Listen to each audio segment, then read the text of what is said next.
Boom, boom, boom, boom. Out on the edges, always where I burn to be. Hey, the further on the edge, hotter than the intensity. Highway Highway to to the the danger zone. end. Oh shit, my bad, my bad. What's happening? What's happening, y'all? What's happening? Yeah, I had Further on the edge, hotter than the hey, intensity. hey man. Hey, man. You already know, man. Top Gun is one of my favorite movies of all time. And that's one of my Mhm. favorite songs of all time. And goddamn it, I'm feeling good today. What's going on, people, man? This your boy Six Man K Styles coming to you on this Originator Monday with your boy to the left. As you already know, Mad Mike Sports, aka Senator Palpatine, is in the building. Rise.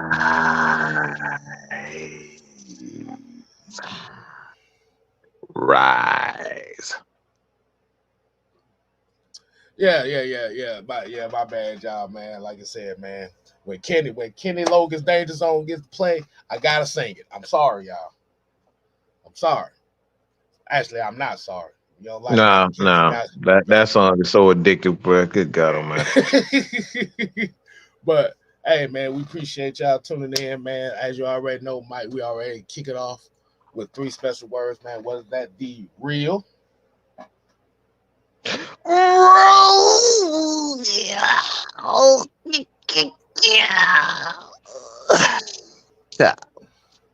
I was sounding like I'm shitting just like Lamar did yesterday. Just had to throw that one in there, didn't you? Absolutely. All right, man. So DJ, hit it. Hey. So we're kicking off the roll call with the beautiful people tonight.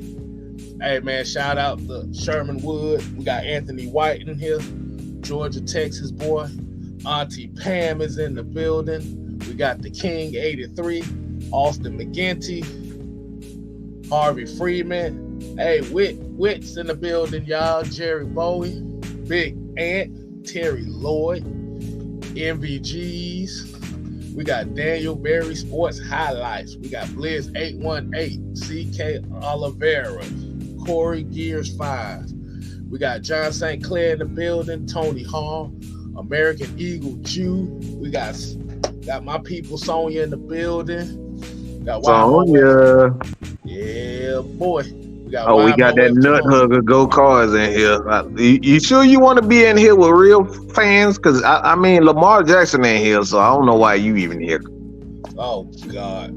Hey, we got Brian Peoples. We got Trick 654. We got Wallace Smith, Falcon Fan 408. We got I don't know why. Every time I see the word name Bernard, I always think I want to say Bernard for some reason.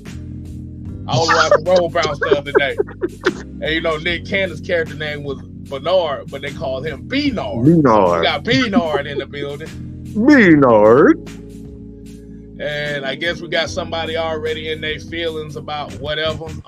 Go cards. Yeah. Somebody's in their feelings right now. We got David Pringle. We got Driller Man, ATL Leo. We got Jermaine Now I want Walton. some damn Pringles. Well, damn you, David.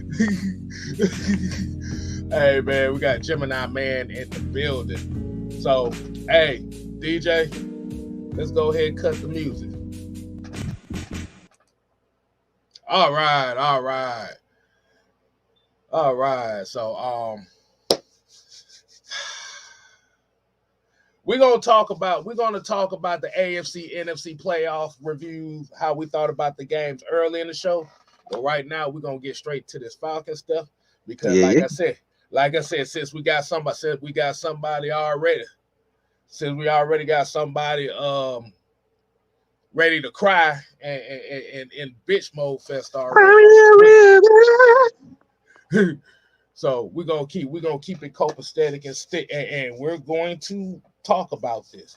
Now, as we've already known over the weekend, first of all, I want to know how everybody's doing. Mike, how you doing today, man? I'm excellent. I'm excellent, y'all. I'm great. I'm eating Cheetos right now, so forgive me. This nigga Cheetos. I can't Look, say I ain't nothing. have nothing. Look, I grabbed the Look. first thing, man. Look, I can't say nothing, boy. I'm always eating chips when I'm talking Cowboys, so I can't say shit. Hey, I needed something. I haven't had much to eat, so I look. Cheeto was the first thing I saw. All right. Okay, so as we already know, over the weekend, well, over the past couple days, outside of Raheem Morris being named head coach, they're starting to kind of fill in their coaching staff a little bit here. As we already know, the offensive coordinator, as we know right now, Zac Robinson, came from the Rams. Last couple seasons, he's a quarterback. He was a quarterback coach, wide receiver coach. So, and we just saw news today, Jimmy Lake, who was another guy that is under Raheem Morris, who's been under Raheem Morris since his Tampa days, who was coaching at the University of Washington for the last few years before last year. So, Mike, we're going to give you the pleasure to kick us off. What do you think about these coaching hires, and what do you think that means for the Atlanta Falcons? Well, I think that the thing to really focus on is the use um, of the coaching staff, particularly on the defensive side of the ball. A lot of it's towards the DBs, and I think if you look at what I've stated um, for quite some time now, especially in the last few months or so, I said the NFL is going towards a where it's going to be a lot of spread and it's going to be a lot of RPO. So to see a lot of the defensive coordinators who are DBs by trade, it's no surprise to me because like you just got to look at um you got to get out of your feelings personally about where the game is. The game wants to promote um, coaches and players of what's going to fit that narrative. And what that narrative is now is speed. It's a lot of speed, and it's more speed, and it's speed on top of the speed you got. And I'm not talking about the drug speed. So you two don't do me like that. But it's speed. So having defensive backs, you look at Steve Spagnuolo last night, how he so brilliantly used this scheme that he's perfected from the late great Jim Johnson. It's like this is where it's going. He really held Lamar Jackson down. And this is what a guy like Jimmy Lake is. He's a Money Kiffin disciple. The same goes for um, Raheem Morris. Those guys come from that Tony Dungy tree and Money Kiffin. So these guys preach DBs. All right, they preach DBs. So it's going to be a lot of speed on this team. Um, but as far as Jimmy Lake is concerned, it's like it's no surprise to me that they went that route. I mean, it was kind of. I say it was. I ain't gonna say for me. I wouldn't say for myself. I'm not surprised. I say I didn't. I didn't really think about a guy like Jimmy Lake. Hell, I didn't even know who the hell Jimmy Lake was. Just to be honest with you. But I, we have a $2 super chat here from Fred Butts. He said the Falcons are going to be a problem next season. I mean, it's a possibility. Like I said, we're not gonna put our eggs in the basket like that. But like I said, the main thing is we want to see what this off season is. We want to see what is the philosophy of this team. Once we get an idea of what the philosophy of this team is and how they construct it, then that's when we can start making declarations like that. But right now, I'm just taking in the moment right now. But going on, yeah, like you said, coming off of that Monty Kiffin tree, like I said, for a lot of people that don't know, that Monty Kiffin tree is originally a cover two defense type of tree, which is Tony Dungy and their kind of specialty. And as we already know with Raheem Morris in LA. And well, actually really in LA, this is where he kind of developed more of a multiple fronts type of defense. So Mm-hmm. that's what makes it very interesting that they went with him, because now he's in a situation where, and shout out to the therapist ATL for this one, I always say this. He's coming into a situation where he doesn't have to do a lot as far as a lot of personnel moves, because if you look at the way the Falcons are constructed right now, they don't really have to do a lot, because you have youth and you have experience everywhere, offensively and defensively. And this is where the benefit of Zac Robinson come in as well. He's coming into a situation where you have a lot of young core pieces. You just probably have to add a little bit more experience on that offensive side. But you don't have to do too much. What's your take on that, Mike? Do you think that these coaches come in don't have to do much? Yeah, they have to focus on developing the talent, and like I said, what the um emergency of the a lot of dime packages. You're gonna need DBs that can tackle well, and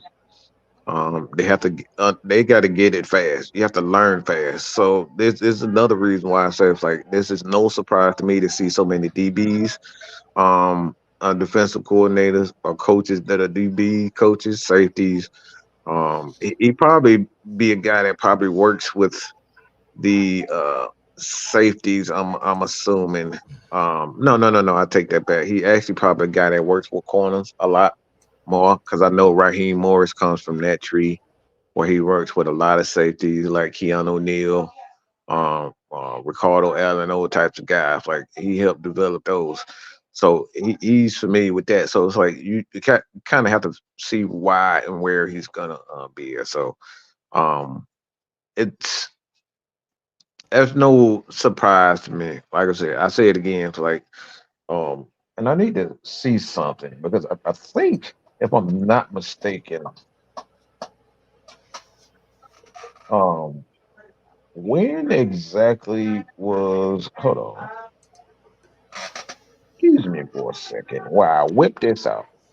So 2012, this particular player was at Washington, Mm-hmm.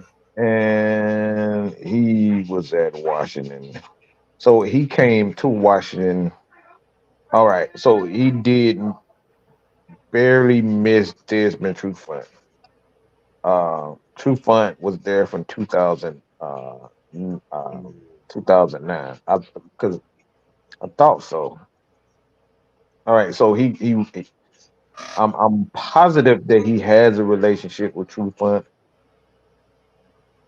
because he became he was at Boise. Oh God, no! I hope I'm not right. Oh Lord, please no. Oh boy, what have you done found out? Oh my gosh, please tell me I'm not right. What is it? Yo, you can't keep us in suspense like that. I think he has a relationship with Dirk Cutter because they both. Yeah, both of them coach at Boise State, bro. I think he has a relationship with. Well, He was the head. as long Dirk Cutter crusty ass ain't coming back, we good. Yeah, so he You can does have a have a relationship. relationship. He does have a relationship with Dirk Cutter. It makes sense. All right, so I was right. All right, so he does have ties to guys like Dirk Cutter. That I think Dirk Cutter was the coach from. Hold on, as a matter of fact, when was Dirk Cutter the head coach of Boise?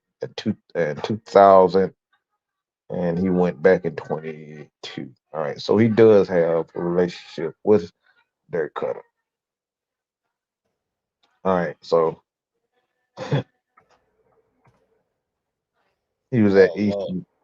Okay, so he does. These guys know each other. All right, so he does have a relationship with Dirk Cutter.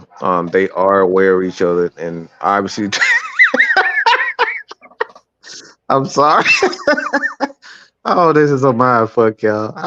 I see. The reason why it's so funny is because We was already having a good show, y'all. Talking about oh, but this is relationships. But he Dirk Cutter more than likely won't be. he brought a former friend of all people into this conversation. Oh boy. Oh. But luckily, Jimmy Lake made us with former friend because we got Zac Robinson, so we're good on that. But it makes sense because former friend was in Tampa, so a lot of these guys just know friends of friends. I'm sorry, y'all. This is such because this is so funny because we literally was like, please don't let Dirk Cutter be nowhere near this organization. But he know people that we're hiring that was around him. So it's weird, man. It's weird. Yeah, former friend. Yeah, as long as he don't show nowhere, as long as he nowhere near, we fine. As long as former friend out there baking potatoes out in Idaho somewhere, we good. But that Dirk Cutter ain't coming back, y'all. Dirk Cutter ain't coming back. But it's about relationship, like Dawes Rule says. Like it's about relationship. So I'm not saying that Dirk Cut is going to be in Atlanta. I'm just saying these guys have ties to each other and they know people, friends of friends. So like I said, it's all about relationships and they know each other. So he knows because he coached at the college that Desmond Trufant went to. So I'm positive that he knows Trufant. Um, so it's no surprise to me. Yeah. Oh Lord. Look at this. Said, talk to us, man. We don't need you to talk to yourself right now. Now, I saw Ray Fitty put the thing about Roddy White. Nah, it's not true because it's not really nothing breaking on that. I would me personally rather be Terrence Mathis be the wide receiver coach. I like Roddy, but I think Terrence Mathis He's as much more qualified, and there's no disrespect to Roddy, but that Terrence is qualified. He's been an offensive coordinator. He's been a head coach. He's wide. been a lot. Like he's look he's one of the greatest Falcon receivers of all time. Mm-hmm. He's one of the greatest of all time. I mean, for before Julio and Roddy came, he was that guy. Him and Billy Whiteshoe. So it's like he deserved that. Right. So the Roddy thing ain't true yet. I ain't seen ain't nothing came in breaking nothing. I mean, I heard I've been hearing rumors of um Being Talk, aka Mr. Muhammad Sanu, too. Also, but nothing, nothing solidified. Like I haven't heard it. Right. Fred Buzz came with another $2 super chat saying Arthur Smith is starting a little worse day by day. Yeah, I mean, eventually what it came down to was you can't be the smartest man in the room and just put people in the wrong position. Now, what Fred Bus is coming off is also the news that TJ Yates is now the quarterback's coach instead of the wide receivers coach, which is very interesting. Oh boy. Like, really? Appreciate the $2. Yeah, Wallace here said I would rather have Mathis over Roddy or Sanu. Yeah. Terrence Mack is one of the greatest route runners this game has ever seen. Like that dude was a machine in the slot and on the outside. Right. And especially when you're bringing in a offensive coordinator that's used to the spread offense as far as, hey, you know what? Mike, I forgot. I'm gonna ask you this question. We talked about the defense. What do you think Zac Robinson's approach as an offensive coordinator? What do you think it means for this offense? Do you see there may be some possible changes or possible moves to accommodate this offense?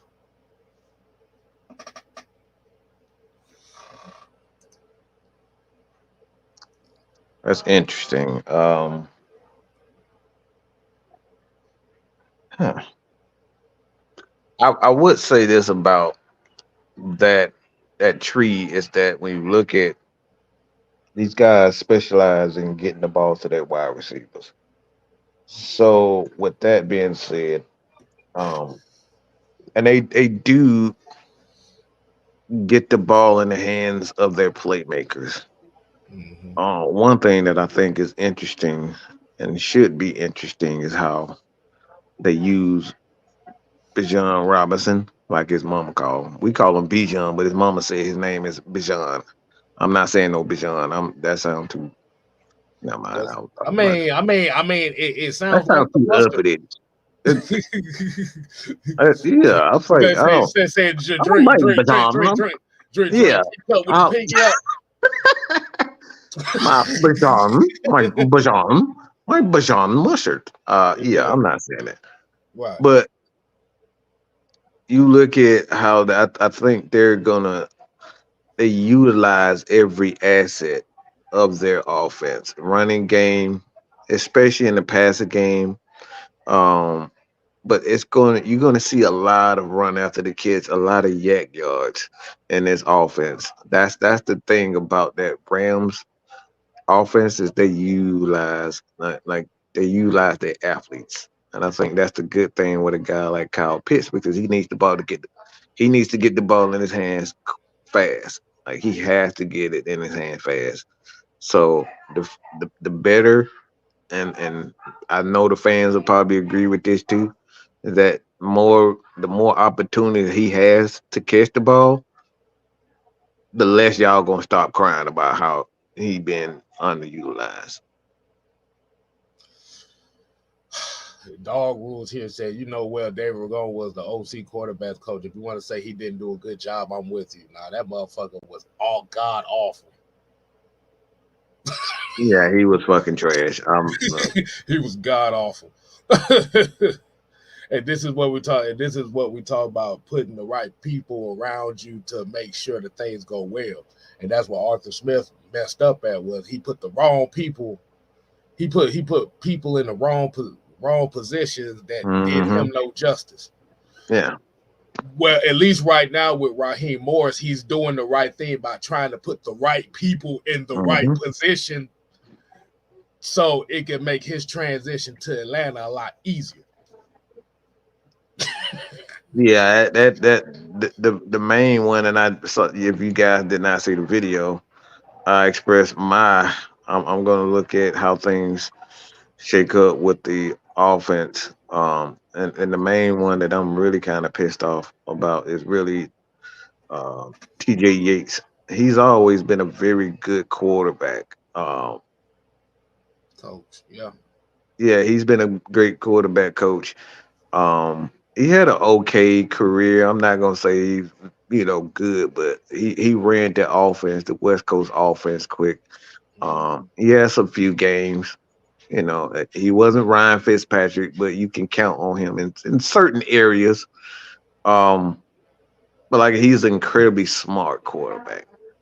He was a very intelligent quarterback, and like I said, I think the thing is with him, you need to be able to teach these quarterbacks to get the ball out of his hand and footwork. And I know he's very good at that because that's what Kubiak and Shanahan teaches. Like they teach footwork, get the ball out quick, and that's what he's going to be able to do. Right. So the fact that you had a quarterback coach teaching wide receivers is just making me look at Arthur just like this man been here less than a week and he's already putting TJ Yates as the quarterback coach. Like that's a major problem. Like you allow you allow Dave Ragone or your loyalty to Dave Ragone get you fired. Why do you have this guy teaching wide receivers and he's a quarterback coach? Right. They didn't even keep him at wide receiver coach. They immediately turned him into the quarterback coach. Immediately. Because that's what he does. He's a quarterback's coach. And Terry Lloyd here with the $5 super chat. He said, "You hear it first. They're gonna give Ritter another shot. They're gonna build his offense around him." Like I said, we don't know. Like I said, we don't know because when you're looking at moves like moving TJ Yates to a full-time quarterbacks coach at the beginning of the season, and then you're bringing in offensive coordinator who's used to working with quarterbacks, and like I said, you have a guy Raheem Morris who's also one of those motivator, player, coach type of guys. We don't know. The only thing is a wait and see approach when it comes to it. Rather they draft a quarterback or rather they roll with Ritter. At the end of the day, somebody's gonna be upset. If people are upset about them giving Ritter another chance, that's gonna be full go because they're gonna be watching anyway. So ain't no point used to being bitchy about it. Let's see. Shout out to your boy home team. Said having a QB as a wide receivers coach isn't a bad idea. It just doesn't look ideal when you see the lack of improvement in the passing game. Well, that shit bad. That comment don't make no damn sense, Blackberry. The hell? It's not a bad idea. Let me read this. It isn't a bad idea. It just doesn't look ideal when you see the lack of improvement. That's not a good idea. This is not my personal opinion. I'm taking a guy who actually did it. Okay, this is what we got to listen to football players who's actually had success. This is what Terrence, he continues. This is why you have to go subscribe to Atlanta Sports Unlimited. Please go. You will learn a lot from William Brandon and Terrence Mathis. These guys said all year that you have to get guys in these coaching positions who's actually had success. We're putting guys who've never had success in positions to teach guys. That's the problem. So and it come down to a lot of the coaches just want to be the smartest guy in the room. It's like, would you understand having a quarterback can't tell a wide receiver how to get out of his break. He can suggest get out of his break, but can he truly teach him how to? And this is what having a guy who's actually been there can teach you. And they respect you because you've done it. This is why guys like Aaron Glenn, this is why you got coaches like Dan Campbell, they've actually been there and done it. They've been there and done it. Players respect somebody who's actually been there and done it. I don't respect somebody who hasn't shown. You telling me, suggest, hey, Mike, I think you should do it like this. Well, have you done it? No, but I seen it on Walmart. Like, come on, bro. Like, let's put it in this perspective. It's like having Morton Anderson being the defensive lines coach. It don't look good. So I'm again, this is not my personal take. This is what we've been told from a guy who actually played the position. This is not my take. You know what I'm saying? This is what he stated. Right.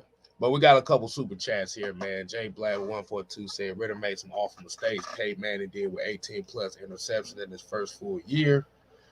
And like you said, the thing about it is we get into this notion where we're looking at a lot of these quarterbacks and we're thinking regardless, like, cause let's be real. Everybody knows quarterbacks ain't gonna always come in and be all pros in their first year.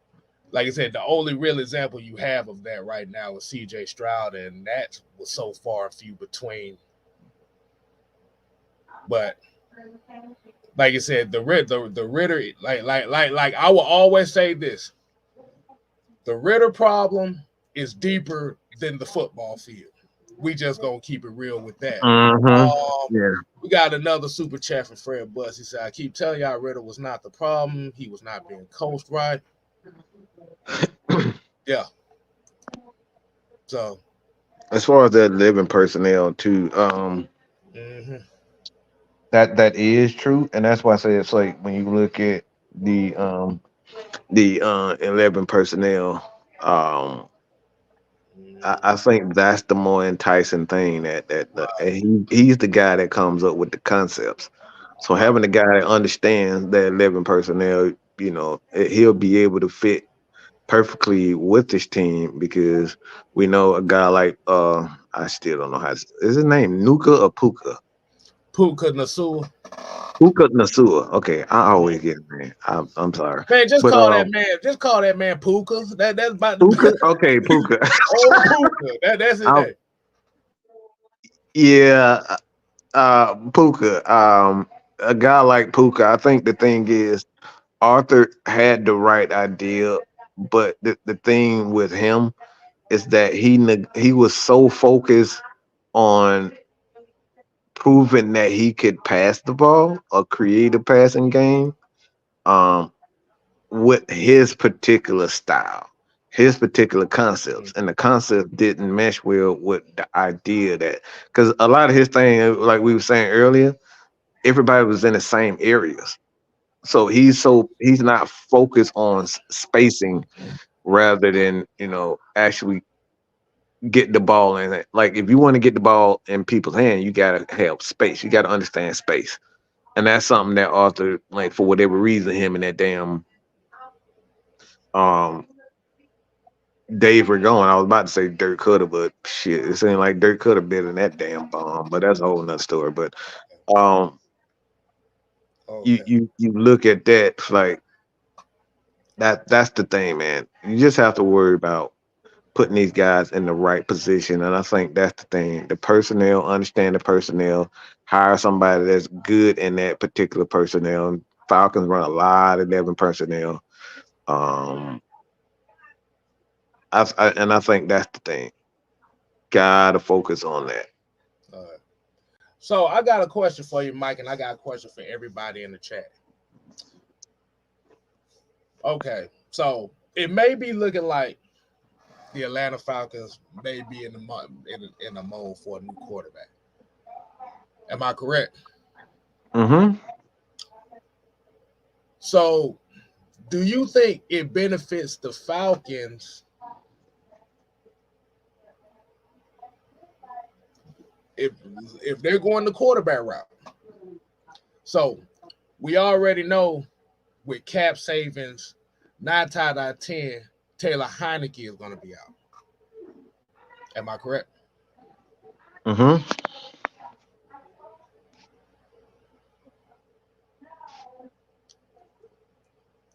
Do you feel like it will be a public relations nightmare to keep Desmond Ritter here next season? So what I'm saying is, do you see a situation where we're going to have a completely new quarterback room with all 3 quarterbacks? I don't. I think like honestly, there's no reason to keep TJ Yates if you think that Desmond Ritter is gone. If Ritter is gone, why keep TJ Yates? I mean, only reason why I say it is because since everybody says he's kind of But a a quality public backup, nightmare, yeah. But I think you're right. I think you have a point with a public relations nightmare. That's for certain. That's what I can say. right? Because as we already know how like I said, you don't really stay loyal to a backup quarterback. Mm-hmm.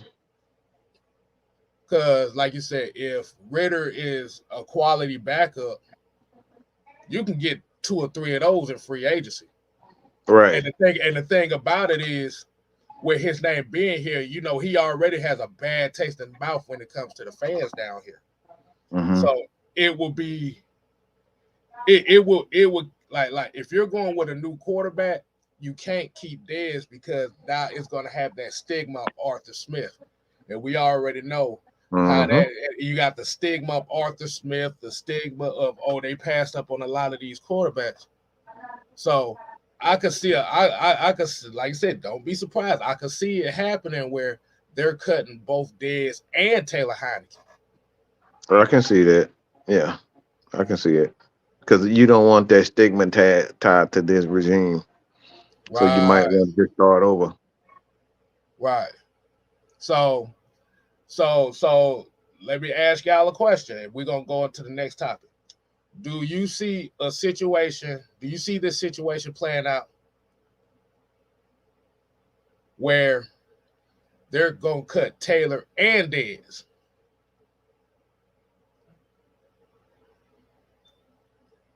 because of Dez's stigma tied to Arthur Smith? And Fred Buss said, "Do y'all think I'm wrong for believing Ritter's a good quarterback?" No, but I think he is. No, you definitely not. You not? I can see it. It's just that at the point in time right now, he may be, like you said, he's better suited developing on another team in another franchise, because regardless on if he's the backup or not, like you said, that stigma is not gonna get away from him. So he's essentially Desmond Ridder right now in Atlanta is kind of like what.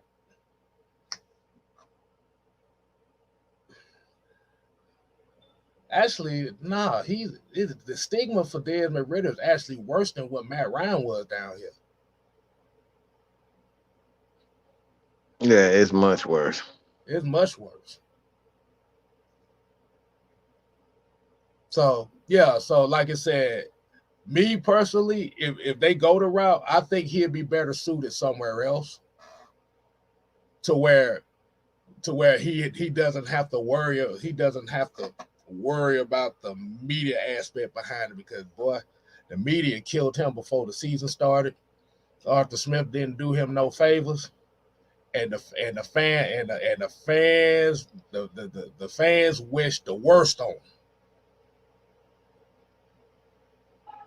They were never gonna like him. I think the Falcons just threw him out there, but as a way to just get it over and done. Because any quarterback that was gonna precede Matt Ryan was gonna get that work. He was doomed from the very beginning. Mm-hmm. He was never gonna get like now the new Right. quarterback. You come in, you've already and I hate that for this because I do think he has talent, but he was never going to be liked here in Atlanta because you got Right. two quote unquote legends of the organization and Matt Ryan and Mike Vick that people want forever tie him to. So he can never live up to anything that they do. So now that Right. we've gotten to the point where it's like, all right, we understand Mike Vick's worth, we understand Matt Ryan's worth. Now let's get a new quarterback in here, and Mm-hmm. we're gonna be patient with him. But like I hate to see it, but like Desmond Ritter is almost like a crash test dummy. You just throw him in the car and just see what happens. Mm-hmm.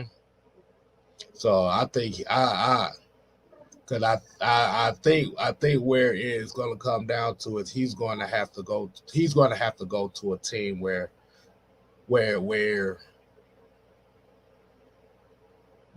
they're not so gung ho about not so gung ho about popularity and and poo pooing the process and stuff like that. So even if, like you said, even if it's somewhere out on the West Coast or something like that, like I said, he'll probably better benefit out there than he would down here. Um, it's unfortunate. Like I said, I think I believe he's a quality quarterback. Yeah, Like so I do I. said, I'm not gonna kill him too much. The mistakes were boneheaded as hell, But I'd rather a young quarterback make boneheaded mistakes in their first year than make boneheaded mistakes in their fourth year. I had a little joke, but I'm gonna leave it alone.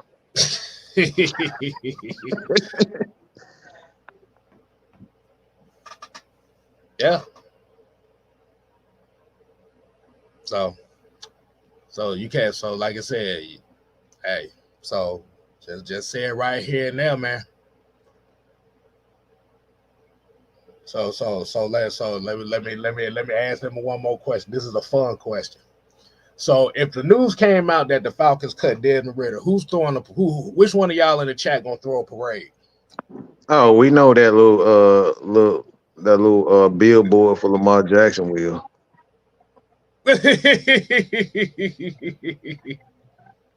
He the first one who gonna throw a parade? with them purple and red thongs he got on for Lamar. Go Cards! Yay, Lamar!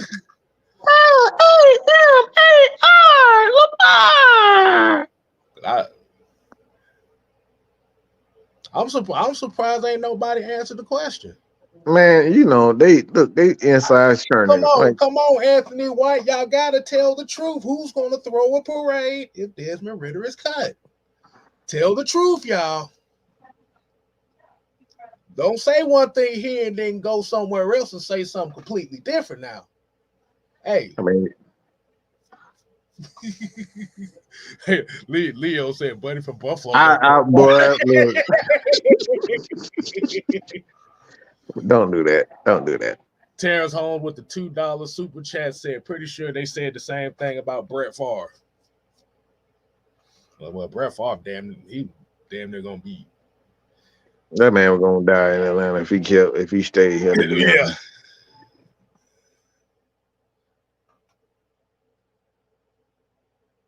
But let's go ahead and get to the next topic of the night's show, man. We're gonna have another discussion. As we already know, the Super Bowl has been determined. We got the Chiefs and the 49ers again. Mike, which game you want to kick off with? Because this, like you said, what game you want to kick off with? What was your thought on whichever one you want to start? Either you talk about the Chiefs Ravens or the Lions 49ers. How you want to start this conversation off? Because we got about 12, got about 30 minutes. So let's do this. Let's throw the fans. Let's ask the people in the chat where should we start, because they probably want to hear something from me about a certain person. So where do you guys want us to start? Where y'all want us to start? Y'all want us to start with the AFC Championship game or the NFC Championship game?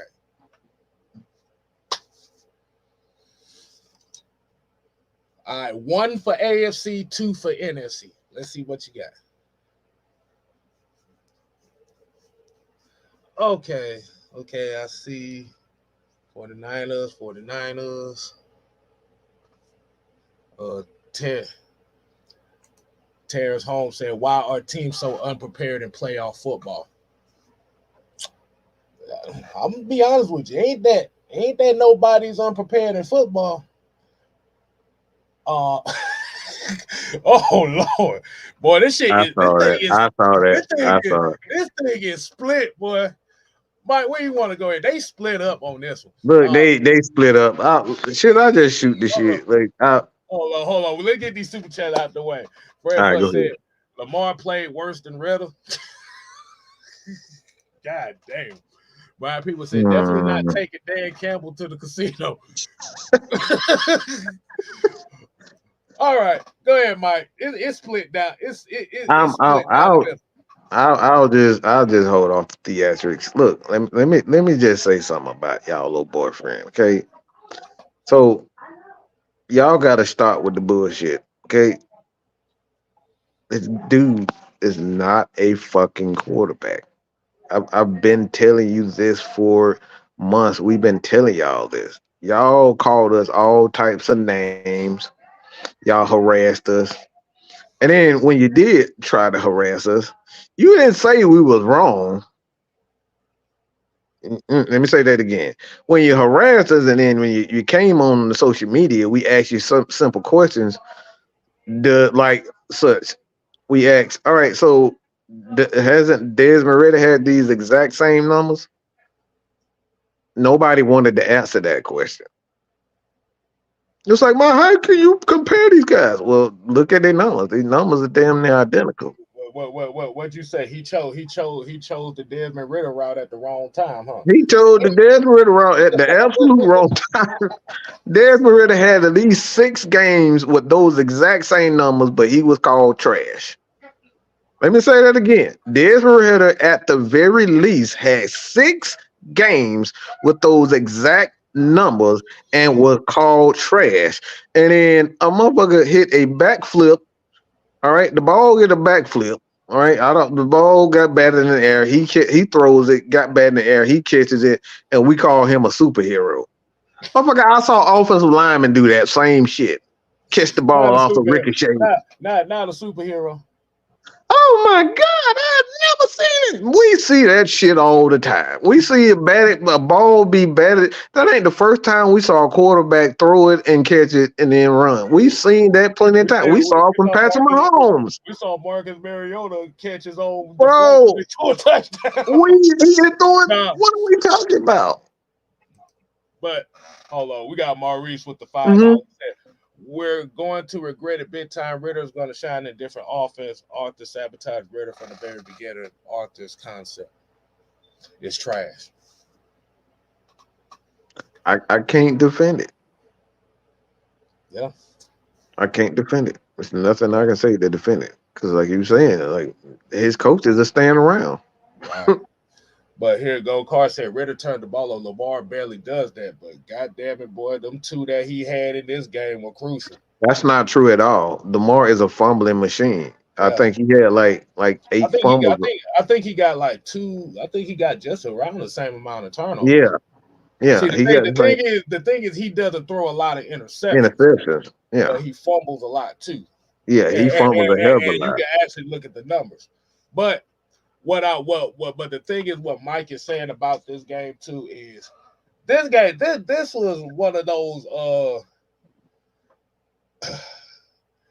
Patrick Mahomes, and I'm gonna ask everybody this question here: Do y'all do not realize how much of a game manager Patrick Mahomes is in the playoffs, dude? Because he don't really put up no big ass numbers like that, but he always manages the game. But it Mm-hmm. always comes down to 1 to 2 throws. Hmm. Um, Hold on. Andy White said Lamar Jackson was horrible. There's no debate, but definitely wasn't the only one that terrible. O line trash, wide Man, receiver trash. stop all that bullshit. I don't even read the rest of it. Stop the bullshit, Anthony. Well, Stop. they actually did the number. They said he had an average of 4 to 5 seconds in the pocket, so the offensive line wasn't Like paying. they did not. Stop. Man, your head is so far up his active anus, like it don't even make no damn sense. Like what are we talking about? But That man I'm had gonna say like 10 seconds in the damn pocket at a time. I counted at least about 15 snaps when he had at least about 6 to 8 seconds in the pocket.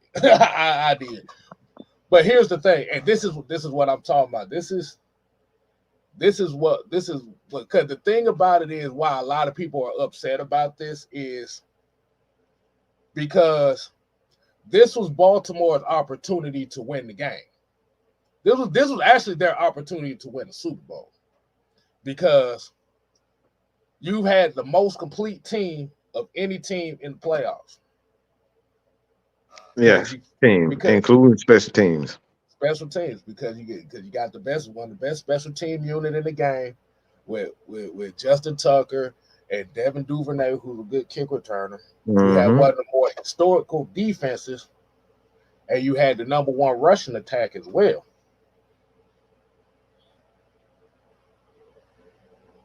But the thing that we saw in this game with Baltimore was Kansas City literally played what I call the Lamar Jackson defense in the playoffs. And we've seen this happen a lot, where it's a lot of these defenses, I don't know, for some reason, the regular season, they don't do this that often. But in the playoffs, they always playing with 6 DBs on the field. Sometimes 7. Mm-hmm. And what ends up happening is because you have a lot of these athletes on the field and they spying, now you have to force Lamar to be a quarterback. Because Kansas City didn't really, because like the thing about it was, you can't say the Ravens defense let them down. They gave up 0 points in the second half. Actually, the Ravens outscored the Chiefs 3-0 in the second half. They didn't run the ball enough. This is one of those cases where you try to make the quarterback the hero instead of playing your game. And this kills a lot of teams in the playoffs. It wasn't no reason for them to be dropping back 83% of the time and trying to chuck the damn ball downfield. You have a running game. Use it. You have play. You have a tight end in Mark Andrews. You got a good one in Isaiah Likely. Use them in the play action game. This is why I always keep saying, you cannot force these quarterbacks to be the heroes, because that's where the mistakes are going to come at. Exactly.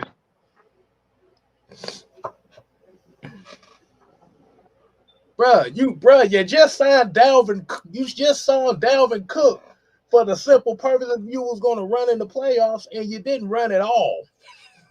Mm-hmm. Boy, Rex Ryan went the fuck off on them. Rex Ryan, like I said, man, he was so mad because this. uh, at the end of the day, a lot of people buy into this idea that all you need to win is a quarterback. And it's like, and then we see it all the time with these coaches, is that when you get to the playoff, this is when they turn stupid. They lose the exact same way because they want to stop running the ball and they want to stop being balanced, and you want to just turn it into a quarterback show. Right. Here you go, Kiara. Talking about, I don't want to hear no excuses for Lamar, and that's the problem too, is because like this year, and this is why a lot of people in the media are getting on him. This year, you really can't throw no excuses at them because they literally got everything y'all asked for. Your running backs primarily stayed healthy. You brought in a Zay Flowers, who was one of the top receivers in the draft. You brought in Odell Beckham. Like you said, you got Mark Andrews. You got Isaiah Likely. You got this offensive line, which is one of the best in the league. You got this historic defense, who is number 1 in points, turnovers, and sacks. Mm-hmm. Like you said, go ahead. No, go ahead. I was just talking about the one that Rex Ryan was talking about, Todd Monken. Like he's not an NFL coordinator. They brought him there to ultimately turn that offense into a college offense. It was not to push him. It wasn't there to push him at all. It was to make him comfortable. Right. There you got to throw in the penalties and stuff too. Like I said, Kansas City. I'm gonna be honest with you. The Kansas City Chiefs played prevent offense in that second half. Mm-hmm. They disrespected the fuck out of Baltimore. They played so much prevent offense. They had no belief that Baltimore was going to even damn give them even a scare. Bro, they was out there running. They had They had But Kelsey and the running back in the backfield at the same time. It's like I'm like, well, they really playing with y'all. right. He said Bobby Mean said, yeah, Monken deserves to be a head coach. Oh yeah, you talking about the same Falcon fans that been Ooh, begging on no, Todd Monken, don't do that. Don't the do that. same Todd Monken, yet they blame Mm-hmm. because, like I said, Mahomes had 241 yards and one touchdown. Kelsey, and congratulations to Travis Kelsey. He's the all-time leading receptions leader in the playoffs. Mm-hmm. He just broke Jerry Rice's record, but it was a defensive game. Like you said, at the end of the day, Baltimore had all the opportunities to do something. Like you said, you had the penalties. You had the Zay Flowers penalty. You got him getting the ball punched out. You had Lamar with a fumble. He threw a badass interception in the end zone. Like Baltimore had opportunities. That shit was atrocious. That motherfucker saw three Chiefs around him and still threw it. Right. But the thing, but here's the one issue that comes with that now is, and this be the last thing I say. Now that Lamar Jackson's contract kicked in, how are they going to be able to keep that team together once everybody's contracts start coming up? Because those wide receivers gonna have to go. Because it comes at a problem now where we've been hearing the same thing about wide receivers for the last 6-7 years now. At this point in time, if you're spending first and second round picks on wide receivers and they quote unquote ain't working, How many times are we gonna keep blaming the wide receivers? Every year is that wide receiver ain't it. This wide receiver ain't that. the offensive coordinator ain't it. Like I said, I would just say it like this. Until Lamar Jackson actually improves in that area, it's going to be the same story. Yes, they can win in the regular season, but like I said, when you have these defenses playing this dime package and putting all these athletes on the field, bro, when they told me that that Vinny Testaverde and Dick DeLome has Oh a my god. better career quarterback rating in the playoffs than him. Like I said, he's got flaws, yo. Just like every quarterback in the league, he got flaws. And it's unfair for you to point out everybody else's flaws, but when it comes to his flaws, now y'all want to get mad about it. At the end of the day, whether you like it or not, that's a you problem. Sorry, but not sorry. But shout out to the Kansas City Chiefs. That boy Patrick Mahomes, 4 Super Bowl appearances in 6 years. Good God. Mm-hmm. That's what happens when you get put in the perfect situation at the perfect time. Well, I I noticed a couple things with him too before we kind of close it down. So I noticed two things. hold on. We gotta get to the NFC Championship game too, because we got about 10 Mm-hmm. minutes before we Mm-hmm. get to the part 2. Right. I'm talking. What's your thoughts on the NFC Championship game, man? The trick off game, as I call it.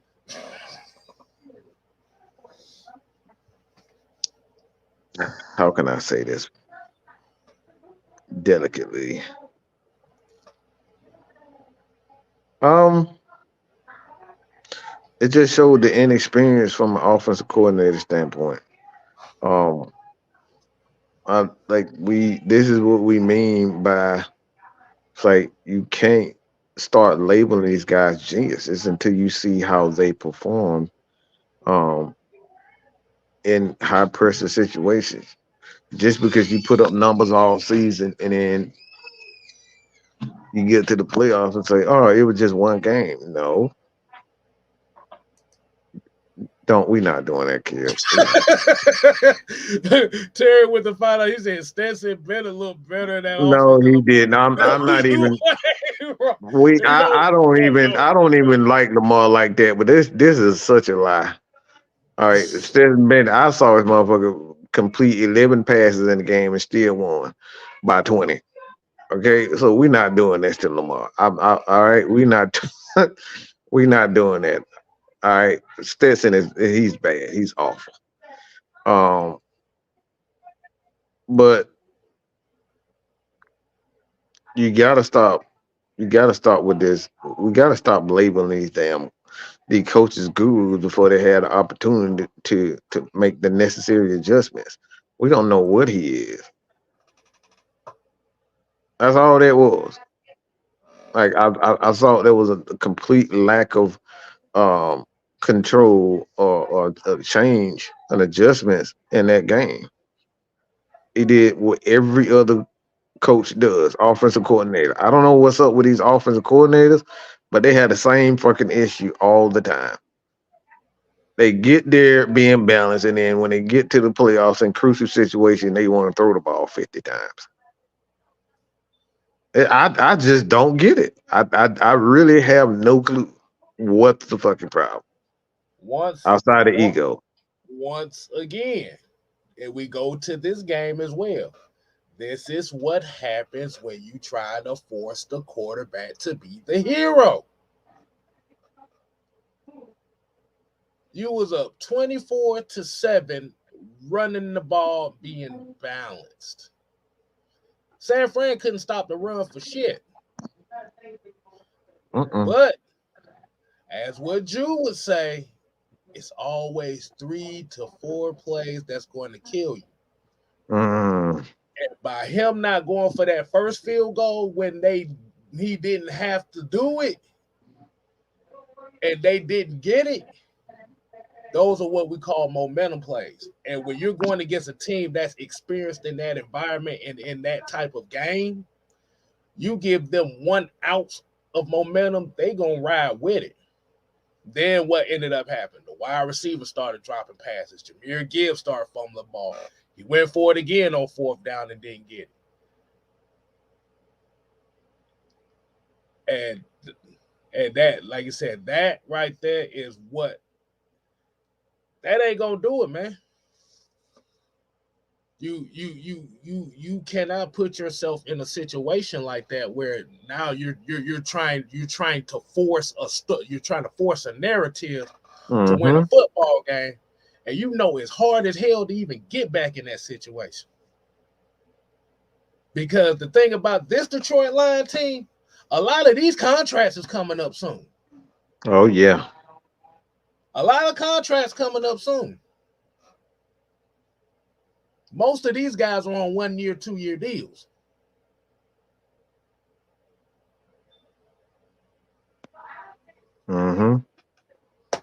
It's just that I don't, like I said, they do it all. Every offensive quote unquote guru, they fall in the same. They fall in the same hole. It's the same ditch. Like it's like looking at Wile E. Coyote trying to go after the road runner.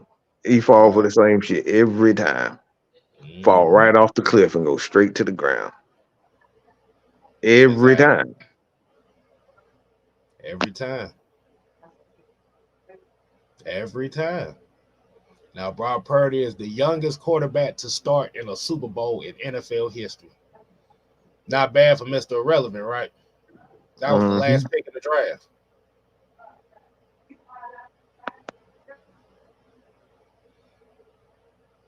What's the excuse on that? Like you said, if you look at the way San Francisco played, they stuck to their guns. They ran the football just enough, ran a little play action. Brock Purdy didn't have to be the hero, but the offense allowed him and gave him the confidence to get them back in that game. That's the type of offense you want. That's the type of play calling you want from your offensive coordinator.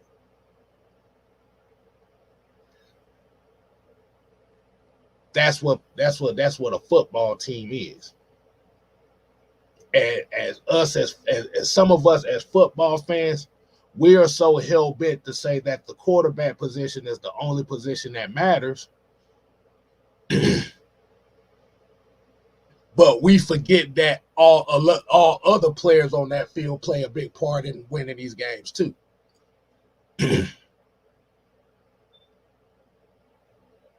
We literally saw 2 games where the 2 teams lost, went away from what got them to the dance. Mm-hmm. Baltimore went completely away from what they did. Like you said, when Rez Ryan said Lamar Jackson dropped back 83% of the snaps they played, there's a problem. That's not their offense. You try to force Lamar Jackson to be a hero where he's not. He's Robin with Batman ability, with Batman athleticism. He's Robin. Which is not a bad thing. I don't know. Y'all let Cam Newton tell y'all that game managers being a game manager is a bad thing. Majority of the quarterbacks in this league are game managers. The biggest difference between a game manager and an elite quarterback is 1 to 2 throws in one crucial situation. That's the biggest difference. Mm-hmm. You know him. You know that person can make that one crucial play when you need him. That's what elite status is. Right. So y'all got to get it through y'all heads, man. Like I said, Jay, and we're gonna leave off on this note because we actually have a double header coming up here soon. Jay Black here said game managing is a quarterback's job. Exactly. Mm-hmm. Exactly.